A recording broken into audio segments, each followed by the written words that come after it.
پیارے بچوں، ایک دفعہ کا ذکر ہے، ایک چڑیا خوراک کی تلاش میں ادھر ادھر اڑ رہی تھی کہ اسے ایک جگہ پر کچھ دانے پڑے ہوئے نظر آئے۔ وہ جیسے ہی دانے کھانے کے لیے نیچے اتری، ایک شکاری نے اسے پکڑ لیا۔ چڑیا نے شکاری سے کہا، تم نے کئی بکرے اور مرغ کھائے ہیں، ان چیزوں کے مقابلے میں میری کیا اہمیت ہے؟ ذرا سا گوشت میرے جسم میں ہے، اس سے تمہارا کیا بنے گا؟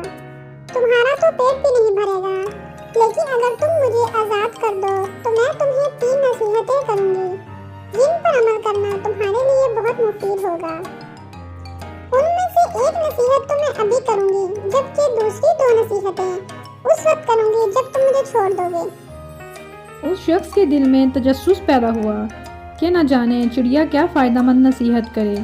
اس نے چڑیا کی بات مانتے ہوئے اس سے کہا، تم مجھے پہلی نصیحت کرو، پھر میں تمہیں چھوڑ دوں گا۔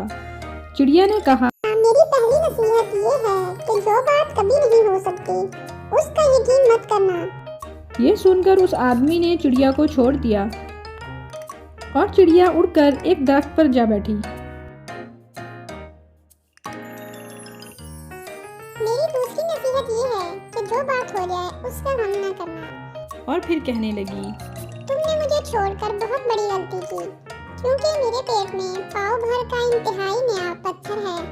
اگر تم مجھے ذبح کرتے اور میرے پیٹ سے اس موتی کو نکال لیتے تو اس کو فروخت کرنے سے تمہیں اس قدر دولت حاصل ہوتی کہ تمہاری آنے والی کئی نسلوں کے لیے کافی ہوتی اور تم بہت بڑے رئیس ہو جاتے۔ اس شخص نے جو یہ بات سنی تو افسوس کرنے لگا اور اس بات پر پچھتانے لگا کہ اس نے چڑیا کو چھوڑ کر اپنی زندگی کی بہت بڑی غلطی کی۔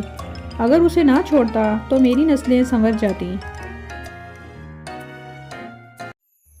چڑیا نے اسے اس طرح سوچ میں پڑا دیکھا تو کہنے لگی، ابھی میں نے تمہیں پہلی نصیحت کی جسے تم بھول گئے کہ جو بات نہ ہو سکنے والی ہو اس کا ہرگز یقین نہ کرنا، لیکن تم نے میری اس بات کا اعتبار کر لیا کہ میں چھٹان بھر وزن رکھنے والی چڑیا اپنے پیٹ میں 1 پاؤ وزن کا موتی رکھتی ہوں۔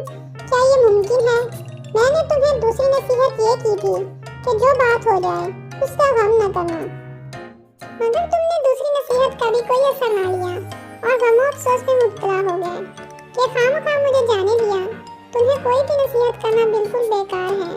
تم نے میری پہلی 2 نصیحتوں پر کب عمل کیا جو تیسری پر کرو گے؟ تم نصیحت کے قابل ہی نہیں۔ یہ کہتے ہی چڑیا پھر سے اڑی اور ہوا میں پرواز کر گئی۔ وہ شخص وہیں کھڑا چڑیا کی باتوں پر غور و فکر کرتے ہوئے سوچوں میں کھو گیا۔ اس کہانی سے ہمیں یہ سبق ملتا ہے کہ وہ لوگ خوش نصیب ہوتے ہیں جنہیں کوئی نصیحت کرنے والا ہو۔ ہم اکثر خود کو عقل کل سمجھتے ہوئے اپنے مخلص ساتھیوں اور بزرگوں کی نصیحتوں پر کان نہیں دھرتے اور اس میں نقصان ہمارا ہی ہوتا ہے۔